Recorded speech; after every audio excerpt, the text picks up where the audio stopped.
What's up, everyone? How's it going? In this game, we have Defloti Otto.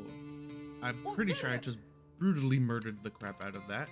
As our teal Aeobids spawning in the northwestern side of Dry Arabia.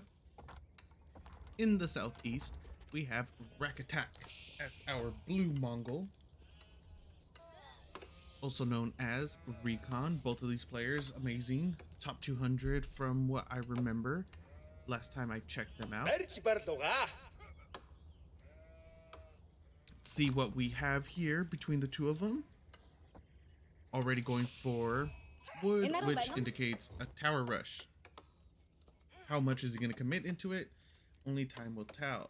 As for our Aeobids, they have the explosivity of going into Fast Castle sub, what, 7.5 minutes? 7 minutes? So we'll see if he goes that route, if he's going to go into the feudal aggression. Of course, something that I always hope for, which I never get, is Atabegs, or actually I've gotten it once. I've been able, actually I don't even know if I casted it or if it was just, no, I don't think I've casted it. Maybe I have.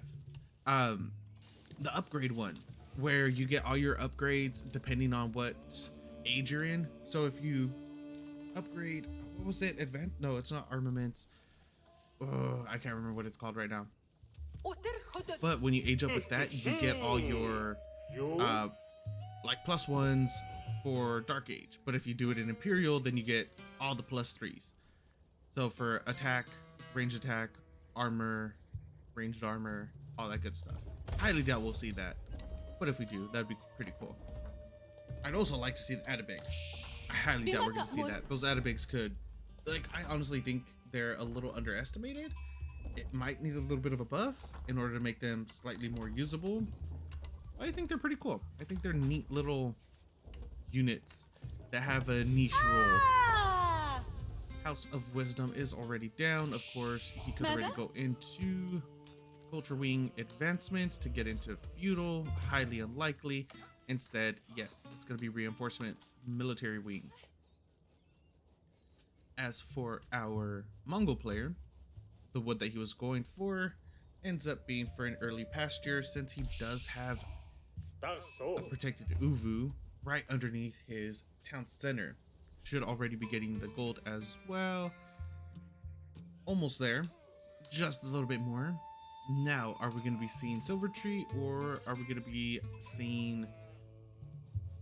Wow, why did I'm blanking this game. I'm sorry, guys. Is he going to be going for Silver Tree, or is he going to be going for trade? That is, or Deerstone. There we go. Silver Tree or Deerstone.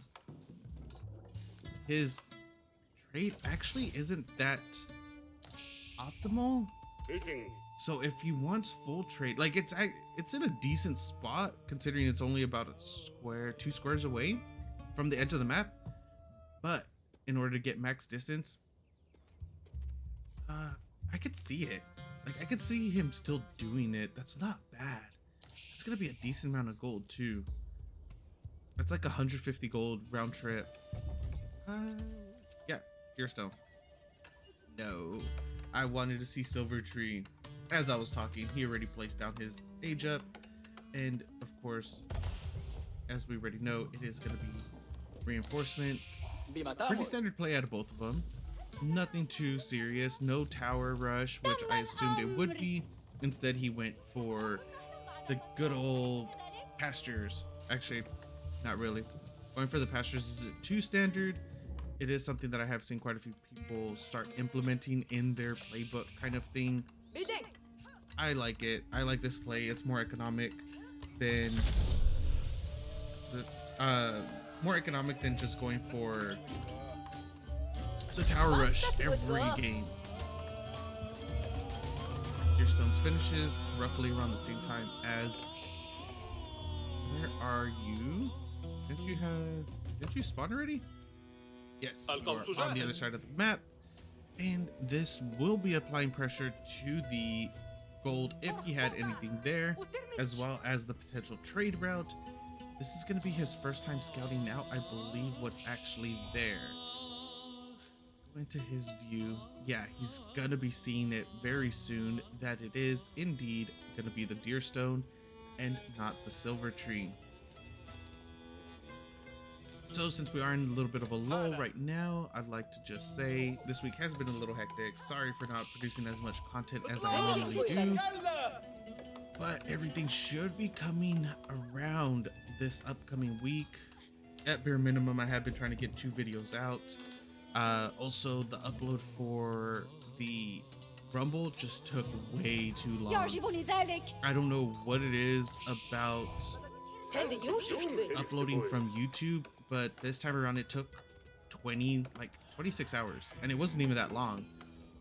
It was only 2.5 hours, 3 hours, something like that. So it wasn't even that big of a file to transfer, but for some reason it just took way too long. But yeah, thank you guys for sticking around. Thank you guys for watching all my content. Really appreciate it. And as I said, I do apologize for how long it has been taking, and this upcoming week should be a lot better in terms of production. I want to, at bare minimum, get 3 videos out. At absolute bare minimum. Obviously, I would love to be able to get 5 to 8 videos produced in a single day, but it's just been a pretty bad week for the servers, for the games. As you guys noticed, a couple of the games that I even uploaded to Second TC almost done already. Nice. Get that villager production up and going for our Mongol. As you can see too, a couple of the videos that I uploaded were very laggy for some reason, and there were some games that just crashed. And I've said this before, Fast Castle comes through. It was Culture Wing Advancement. He doesn't have any infrastructure though. No stable, no anything. Like, there's no barracks. Something's about to get dropped right now. It is going to be a barracks. We're going to see the Ghulam spam start happening. Yeah, and it's kind of daunting, I guess. Not daunting, I guess that's the wrong word to use there. I lose demoralizing when I'm casting the game, even if it's 5 minutes into the game and then the servers just crash right in the middle of a cast, and then I get into another one and then it's super laggy, so then it's unusable. Like, yeah, that's why this week it's been difficult, but I apologize, and hopefully this upcoming week, no matter what, I'm gonna try to produce as much content as I can. First raider will be going down. Villager for a raider, for a single raider, I don't think that's the best raid. He will be getting a second villager. Oh no, not a villager. So he gets a raider, and he gets an archer and a villager. We'll be getting potentially a second villager. Not entirely sure. His micro and his stance dancing for auto just wasn't really optimal right there. He could have done a lot better. He could have easily just went into melee range for both of his raiders right there and done more damage than if he was just in range. Now we do have another raider out. Of course, remember that these guys do produce for free every 2 minutes, so this is going to be a constant threat throughout the rest of the game. Second barracks is down a total of 3 Ghulams, and he's also going to be getting +1 ranged armor behind this. He's going to just try to go in, do as much damage as he can. But is he going to be able to? That's going to be the main question, because remember, Mongols can produce 2 at a time. So at any point, he could start making Keshiks as well to start dealing with this. I don't think he has the stables out. He does have a stables out. He just doesn't have it on top of the Uvu, or next to the Uvu, in order to get that double production. Decent amount of damage, but more Ghulams need to be here in order to deal with this, to actually be useful. And we are getting arrow slits finishing up right now as well on that outpost to do a little extra damage. Keep in mind, Ghulams are very, very tanky units. They will be able to sit under this for quite some time. Look at the amount of damage that they're able to just soak up right now. And they've already killed off all the spears, and now they're on the back line. The archers are going to start focus firing down the raiders. Otto doesn't really care too much because they are free, but units are units. This is still going to be a loss for him. More Ghulams coming out. There's a total of 5, and they do have +1 ranged armor. They should have already been getting some form of +1 ranged, +1 melee attack, +1 armor, another upgrade, just to make them slightly tankier. And now the first Keshik is out, which will help tremendously in this defense. They will get pushed back. First Dervish is about to hit the field as well in order to start grabbing the relics behind this. +1 ranged attack coming through for the archers on the side of our Mongol player. And really nice defense by Rakatak. See what Otto is going to be able to do from here on out. He is going to have to regroup. He is going to be making a ram as well right now. The Dervish needs to pick something up. He needs to grab the relic. There you go, Mr. Dervish. Which means he does have... Where's his monastery? Ooh, at the front of the base. Or his mosque. Sorry. Everything's a monastery. Every unit is a monk. I know. That's not nice. Anyways. First ram about to finish. 5 Ghulams are going to be queued up out of 3. Oh, he hasn't put this barracks in. Okay, there it goes. Yeah, he didn't have that barracks keybind. So all of those Ghulams got spread between 2 barracks instead of the 3. So he will be a little behind technically on his military count just because of that little mishap, but it shouldn't have that significant of difference in the long run.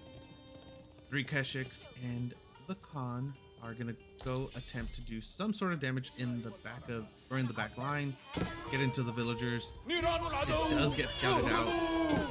Oh, it looks like they're gonna be just going for the reinforcements instead. Single ram already there, laying siege to the outpost with a decent amount of Ghulams right here as well. Will be pushing back a significant amount of villagers. 13 villagers are going to be getting idled right there. There aren't enough Ghulams here in order to deal with all of this though. Especially if they're getting split up like this. This doesn't really look that good for Otto. This will be another solid defense for our Mongol player. As long as he micros slightly, he should, well, now it doesn't really matter if he micros properly or not. He brought back the other Keshiks that were trying to do a wraparound, trying to get rid of some military reinforcements back home. But the Desert Raider does have the camel presence, and it does reduce their damage ever so slightly. Not 20%, I guess that's not slight. But there's still too many Keshiks here, and they will be able to get rid of them easily. Desert Raider gets charged. It will be going down since it is going the same pace as the Ram. The Ram is going to be targeted next. And Otto is just... I'm not entirely sure what his plan is. Throwing up another mosque. He's going to be... Where's the 3rd relic coming from? Eastern side? Yes. It looks a little optimistic for him that he would be getting all 5 at the moment, considering 1 is going to be in a contested area. So throwing up the 2nd mosque at the moment, I don't think it's that beneficial when he should be throwing down more infrastructure. That should be the most important thing to him right now. He needs to swap over to Ghulam Spear, be able to get rid of those Keshiks, which he does already have. +2 ranged. He needs +1 melee attack. He needs to be able to actually kill these, not only just be tanky, but he needs to be able to kill them. And he's gonna see this Dervish, it's gonna get picked off. There's no way it doesn't. Even if he just sends the Keshiks. Nice little response from Otto in order to send that back. And now the Desert Raider is gonna get caught out of position, go down. There goes the debuff. that the camels give out. Oh, actually, I forgot. The dervish gives it out too. So it's not completely done. 20 military for auto, 25 for rack attack. Our Aeobids sitting on 16 golems, 2 spears, 2 dervish, 1. Oh, gonna get a decent fight right here. This doesn't have its arrow slits quite yet, but I don't think it's gonna really matter. The amount of Keshik here will be tanky enough for... Oh, that's a decent amount of villagers going down. 3 go down already. More are gonna actually be going down. Now the golems are gonna be able to bleed through. The damage isn't quite there yet. More Keshik needed to be made. Not entirely sure why he hasn't put the stables onto the Uvu. Where is the Uvu? He hasn't rebuilt his Uvu yet? Are you serious? Oh yeah, it's up here. Okay, and he hasn't moved anything there yet though. Currently at 20 military and slowly dropping for our Aeobids player. 14 golems, 1 spear. He needs more spears. How many is he sitting on right now? He doesn't need stables. He could easily deal with this if he just transitions a few more of his barracks into spears just to get rid of the Keshik slightly faster. I see where he's going with this though, trying to get the stables to get rid of the archers, but at the same time the Keshiks are going to be able to deal with the golems and no, he'll be going camel lancers. I forgot he's in castle age, so as long as he goes into the camel lancers, he doesn't really... Wait, why does it say he's... Oh,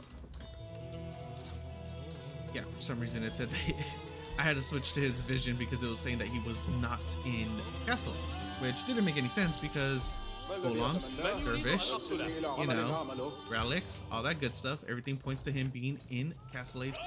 But we are going to be getting the first aggression out of our Mongol player on the other side of the map, but he's trying to focus down the dervish for some reason, and it's allowing the raiders and golems to get into the back line. They did already do a little bit of damage onto those archers for our Mongol player. The stutter step just isn't going to be enough in order to be able to get away from this and do a decent amount of damage because those are archers against armored units. He did try to focus fire down the spears, but he doesn't have enough in order to one-shot them because he's already lost. He lost 2 archers initially. If that did not happen, then he would have been able to, and now we're going to be getting an attack right here under the first TC. Doesn't look like the other TC is within range. A decent amount of Keshik are here in order to buffer for the archers. We need to see some focus firing coming down. I think there was an attempted run by. Why are those villagers running for their lives? No idea. But now our Aeobids is going to be pushing through all the way back, or pushing our Mongol player all the way back. A few golems are going to get split off over to the gold in order to start killing off villagers there. A total of 19 villager kills for Aeobids, none for rack attack our blue Mongol player.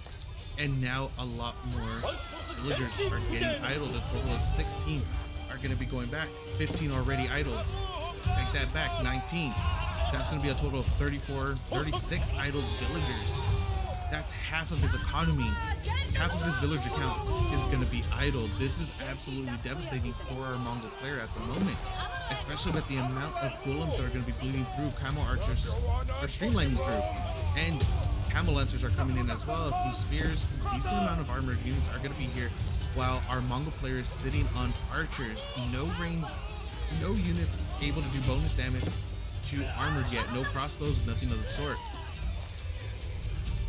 Are getting, or not really, our Mongol player is getting hit from several angles.